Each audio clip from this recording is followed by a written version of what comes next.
परंतु माळशिरस तालुक्याच्या जनतेला मी सांगतो, मागच्या 5 वर्ष या तालुक्याचा सारगडी म्हणून राहिलो आणि जोपर्यंत माझ्या श्वासात श्वास जोपर्यंत त्या ठिकाणी माझ्या शरीरामध्ये रक्ताचा थेंब आहे, मी या मातीत गाडून घेईन. तुम्ही कितीही पार्सल म्हणून मला कुठे पाठवायचा प्रयत्न केला तर मी मेल्यानंतर सुद्धा माझे अंत्यसंस्कार या माळशिरस तालुक्याच्या मातीतच होतील.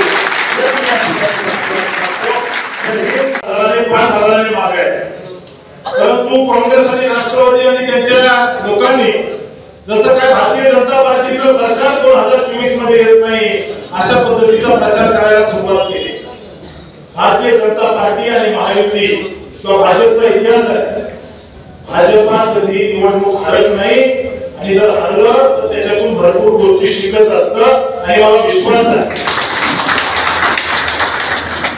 ज्या केरळमध्ये भारतीय जनता पार्टीचा कार्यकर्ता गेले अनेक वर्ष संघर्ष करतोय, अनेक वर्षापासून संघर्ष केला, त्या केरळमध्ये भारतीय जनता पार्टीचा खासदार निवडून आला. या ठिकाणी भारतीय जनता पार्टी त्याग, तपश्चर्या आणि संघर्षातून उभं राहिलेली पार्टी आहे. त्यामुळे माझी तुम्हाला विनंती आहे, माळशिरस तालुक्यामध्ये या ठिकाणी समोरच्या नेत्याने स्टेटमेंट केलं होतं की 1,80,000चं लीड आम्ही माळशिरस तालुक्यामध्ये घेऊ, परंतु वर्षे 80,000चं लीड सुद्धा हे घेऊ शकले नाही. त्यांना सोशलवरती आणण्याचं काम भारतीय जनता पार्टीने केलं. कुठेतरी भाजपला 25,000 मतं पडतील अशा पद्धतीने बोललं जायचं आता, परंतु 65,000वर आपण गेलो. मी या तालुक्यामध्ये नव्हतो, मी सोलापूर लोकसभेला ऐन वेळेस मला तिकीट डिक्लेअर झालं. मी त्या ठिकाणी ज्या दिवसापासून उमेदवारी डिक्लेअर झाली त्या दिवसापासून पायाला भेंडी लावून फिरलो. परंतु पूजनीय डॉक्टर बाबासाहेब आंबेडकरांचं संविधान बदलायचं अशा पद्धतीचा मोठा प्रचार काँग्रेसने केला. या ठिकाणी आपल्याला जर बघितलं तर वेगवेगळे आंदोलन महाराष्ट्रामध्ये सुरू आहेत. त्या आंदोलनाचा इफेक्ट या निवडणुकीमध्ये झाला आणि मी सुद्धा पराभूत झालो. या माढा लोकसभेमध्ये सुद्धा आपण पराभूत झालो. परंतु एक फक्त सांगतो की या निवडणुकीमध्ये आपण भरपूर काही शिकलोय आणि जिंकल्यानंतर कुणी माजू नये, हरल्यानंतर कुणी लाजू नये. आम्ही हरलोय आणि आमचा पराभव मोठ्या मनाने स्वीकारतोय. परंतु माळशिरस तालुका हा संघर्ष करणारा तालुका आहे. मी हे आमदार होऊन मुंबईला राहू शकत होतो. मी सुद्धा मुंबईला त्या ठिकाणी एखादा फ्लॅट करून राहू शकत होतो. परंतु विधानसभेच्या निवडणुकीमध्ये मी ज्यावेळेस गावागावात फिरलो 2019च्या त्यावेळेस सांगितलं मला तुम्ही आमदार करा, मी तुमचा सारगडी म्हणून सेवा करेन. मागच्या निवडणूक झाल्यापासून जिंकल्यापासून या तालुक्याची सेवा केली. एखाद्याची 2 व्हीलर पकडल्यापासून कुणाला रात्री अपरात्री कुणाला सर्पदोष झाला तर रात्री 2-2 वाजता फोन उचलले. दिवस रात्र सेवा केली आहे. काही लोकांची मळमळ ही आहे की या तालुक्यामध्ये राम सातपुते काम कसा काय करतो. मी त्या ठिकाणी मुंबईला त्या ठिकाणी राहू शकलो असतो, परंतु मी एक चळवळीचा कार्यकर्ता आहे म्हणून मी माळशिरस तालुक्याची सेवा करू शकलो. आणि माझी तुम्हाला विनंती आहे की निवडणुका येतील जातील, परंतु माळशिरस तालुक्याचा जो संघर्षाचा वारसा आहे त्या ठिकाणी चालू ठेवला पाहिजे. आणि मला विश्वास आहे की फडतरी सारखं गाव असेल, आंबोटी सारखं गाव असेल, आम असेल, गेडे असेल, कनेर असेल, कनेर मध्ये तर कोणाचे 100 मतं पडतील भाजपला.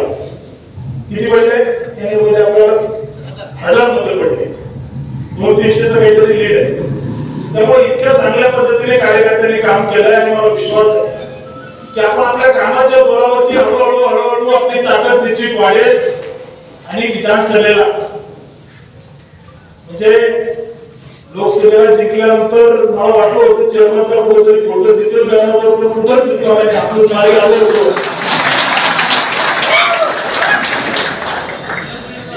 मी सांगू इच्छितो सख्खा भाऊ तो सख्खा भाऊ असतो आणि सावत्र भाऊ तो सावत्र भाऊ असतो. इतकं पळून काम केलं तरी आपण त्यांना त्या ठिकाणी आपल्याला 20,000-25,000 मतं पडत म्हणले होते. आपण 65,000 गेलो. परंतु एखादा फोटो तरी चेअरमनचा कुठेतरी लावायला पाहिजे होता. ठीक आहे, जनता कार्यकर्ता आहे म्हणून मला सहानुभूती म्हणून मला ते वाटलं की लावायला पाहिजे होता कुठे एखाद्या बॅनरवरती फोटो, परंतु तिथं फोटो नाही काय नाही असं चालतं होतं. तुमच्यासाठी मी आमदार असून उच्च शिक्षित असून माझी पत्नी उच्च शिक्षित आहे, ती इंजिनियर आहे, आम्ही सगळं सोडून या तालुक्यामध्ये राहिलो. ठीक आहे, काही लोक मला पार्सल बोलले, काही जण मला त्या ठिकाणी अतिशय वाईट भाषेत बोलले. मोठे लोक आहे, मी चळवळीतून आलेलो कार्यकर्ता आहे, संघर्ष पाचवीला पोचलेला आहे.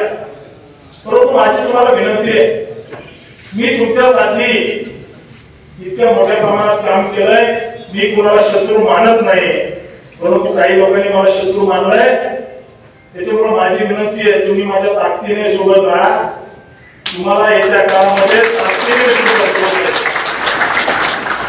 आणि घाबरायचं कारण नाही. आपलं सरकार केंद्रामध्ये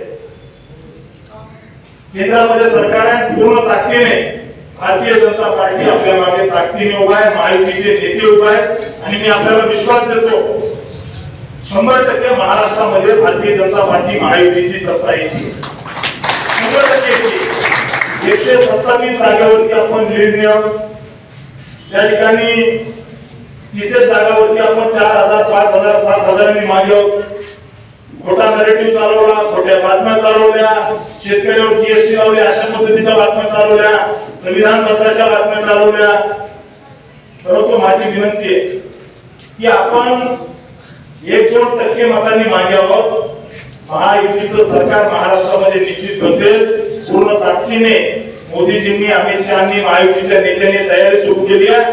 पुन्हा एकदा आपण 160 जागा घेऊन महाराष्ट्रामध्ये महायुती सत्तेमध्ये येईल. आणि माळशिरस तालुक्यामध्ये सुद्धा एक चांगला विजय आपण मिळवू. माळशिरस तालुक्याच्या जनतेने माझं काम बघितलेलं आहे. मी काम कसं करतो. मी कधीही तुम्हाला मला भेटायला आल्यानंतर तुम्ही गावातल्या पुढाऱ्याला घेऊन या असं कधीही म्हणलं नाही. तुम्ही गावातल्या एखाद्या पुढाऱ्याची चिठ्ठी घेऊन या असं कधीही म्हणलं नाही. तुम्ही एखाद्याला, मी जर एखाद्याला मला जर कोणी भेटायला आलं तर तुम्ही मतदान केलंय का नाही हेही मी कधी म्हणलं नाही. तुम्ही मतदान करा हेही कधी म्हणलं नाही. मी काम करत राहिलो आणि कामाच्या माध्यमातून या तालुक्याच्या जनतेची सेवा करत राहिलो. त्यामुळे आपला लढा कुणाच्या विरोधात नाहीये, आपला लढा विकासासाठी आहे. त्यामुळे येत्या काळामध्ये आपण पूर्ण ताकदीने गावागावामध्ये, वाड्या वस्त्यावरती भाजपच्या शाखा काढायच्या. आपल्याला शांतीच क्रांती करायची, शांतीच क्रांती करायची. आतून हळूहळू आपले जे लोक आहेत त्यांना घेऊन गावागावामध्ये, घराघरामध्ये, वाड्या वस्त्यावरती आपलं काम वाढवायचंय. मला विश्वास आहे या कामाच्या जोरावरती पुन्हा एकदा या तालुक्यामध्ये त्या ठिकाणी महायुतीचा आमदार होईल. पुन्हा एकदा या ठिकाणी इथल्या जनतेला विश्वास देऊ की या तालुक्याचा विकास मागच्या 5 वर्षात जो केला त्या विकासाला आपण साथ द्यावी. आणि आपल्या सगळ्यांना पुन्हा एकदा हात जोडून विनंती करतो की काही जणांनी मला बीडचं पार्सल म्हटलं, काही जणांनी मला हिनवलं, माझ्यावर टीका केली, माझ्या पत्नीने भाषण केलं तर त्याच्यावरती एकदम खालच्या भाषेमध्ये टीका केली, त्यांचे संस्कार दाखवायचं काम केलं. परंतु माळशिरस तालुक्याच्या जनतेला मी सांगतो, मागच्या 5 वर्ष या तालुक्याचा सारगडी म्हणून राहिलो. आणि जोपर्यंत माझ्या श्वासात श्वास आहे, जोपर्यंत त्या ठिकाणी माझ्या शरीरामध्ये रक्ताचा थेंब आहे, मी या मातीत गाडून घेईल. तुम्ही कितीही पार्सल म्हणून मला कुठे पाठवायचा प्रयत्न केला तर मी मेल्यानंतर सुद्धा माझे अंत्यसंस्कार या माळशिरस तालुक्याच्या मातीतच होतील. एबीपी माझा, उघडा डोळे बघा नीट.